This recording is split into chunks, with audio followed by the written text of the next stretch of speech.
It was reported that you claimed artificial intelligence to be more deadly than nuclear weapons. As I put it, potentially.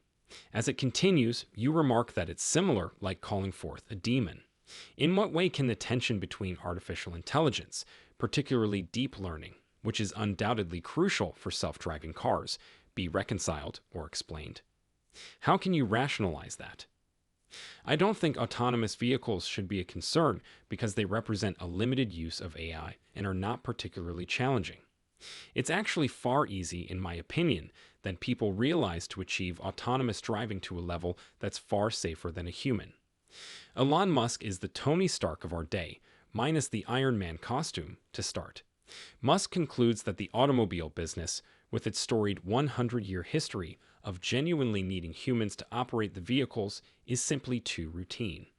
He then puts on his work gloves and starts building Tesla, a corporation that not only provides electrical power for automobiles, but also does updates on them invisibly while you're asleep. Imagine discovering your car had learned new skills over the night. It's similar like having a pet, save that it doesn't urinate on your carpet and you don't have to walk it. Now Elon doesn't drive a typical automobile. Through frequent internet brain transplants, these cars receive features you never knew you wanted. It resembles your car saying, "You know what? I can now do yoga once every several months," you say, and you just stand there in awe of its downward dog. Furthermore, I believe that reaching a level of autonomous driving that is much safer than human driving is actually quite challenging. However, it's not as hard as people imagine. Let's move on to Elon's futuristic vision of a time when operating a car oneself is considered as antiquated as using a rotary phone. He thinks driving autonomously will become as commonplace as using a lift. When lifts had operators, do you recall those days? Not me either, but what if we did, and one day they simply disappeared and lifts could be activated at the touch of a button? Elon thinks that's how automobiles will be in the future because, in his opinion, the only thing worse than an AI operating your vehicle is operating your vehicle. Elon predicts that operating an automobile by hand will be viewed as extremely risky in the future, comparable to juggling chainsaws on a unicycle. It's possible that automobiles may become so safe that they won't even require the bulky armor that they do now.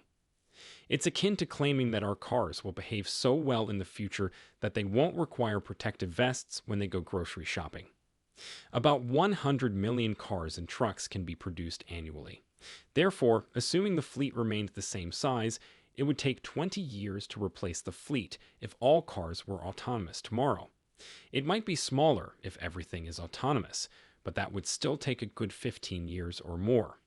Furthermore, nothing will change right away. It will take some time. There's a catch, though. It will take time to make the switch to this ideal fleet of courteous, self-driving electric vehicles.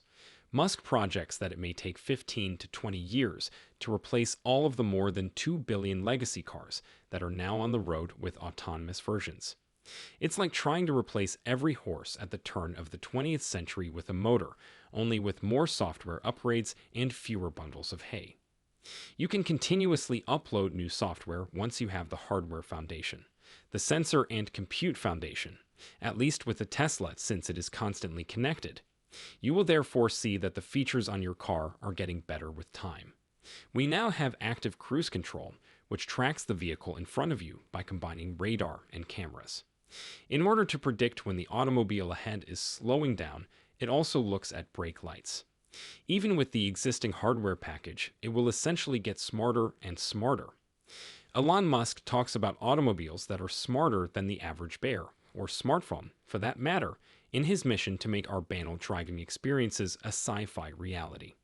He introduces us to active cruise control, which is a high-tech radar and video fusion system that works more like a psychic to predict when the car in front of you is going to stop because someone spilt their coffee, rather than your car following the car in front of you aimlessly like a lost puppy. But there's still more. Musk aspires for your car to be omniscient, not just clairvoyant. We are talking about a larger sensor suite and enough processing power to make your laptop feel like a calculator from the 1990s in order to attain full autonomy, especially in those excruciatingly unpredictable metropolitan jungles. It's similar to fastening a utility belt from a superhero to your automobile, only with radars and AI brains in place of grappling hooks. You know where the trouble starts. It's traveling at about 30 to 40 miles per hour in that kind of metropolitan setting. Currently, we can manage objects moving at speeds of less than 5 to 10 miles per hour using ultrasonics, so dealing with them is not too difficult. We just make sure it doesn't hit anything since it's always appropriate to stop. Basically, why would you want to use your car to collide with anything? You can therefore stop within the ultrasonics range at 5 to 10 miles per hour. However, in complex suburban areas, there can be a lot of unexpected things that happen between, say, 10 miles per hour and 50 miles per hour. Let us now explore the difficulties and mystical resolutions in the fascinating realm of self-driving cars. Initially, we addressed those breathtaking instances of rush hour traffic, where velocity varies from a glacial to a snail's pace. Musk suggests utilizing ultrasonics to prevent your car from becoming overly intimate with the car in front of it, not as a high-tech spa treatment. It functions something like angry beeping personal space bubbles for your car. The real fun, however, starts at the suburban obstacle course, where everything that can possibly go wrong, kids chasing balls, death wishful squirrels, and bikers who believe they are in the Tour de France, comes at your automobile. Musk's response: a car's brain that combines the powers of a supercomputer and a psychic medium to see into the future and make snap decisions with the composure of a Zen master. It involves more than just dodging hazards. It involves anticipating suburban mayhem and handling it with the grace of a ballet dancer. Regulators probably won't permit that to happen for 2 or 3 years after a car proves to be significantly safer than a human being due to the need for substantial statistical evidence demonstrating the automobile's superior safety over a human being. Basically, what you can do, in my opinion, is to run it in shadow mode and declare, this is how the computer would have behaved under all of these conditions. Did something crash or did nothing? What are the false negatives and positives? After that, assemble a sizable demographic group and present the regulators with a convincing statistical case.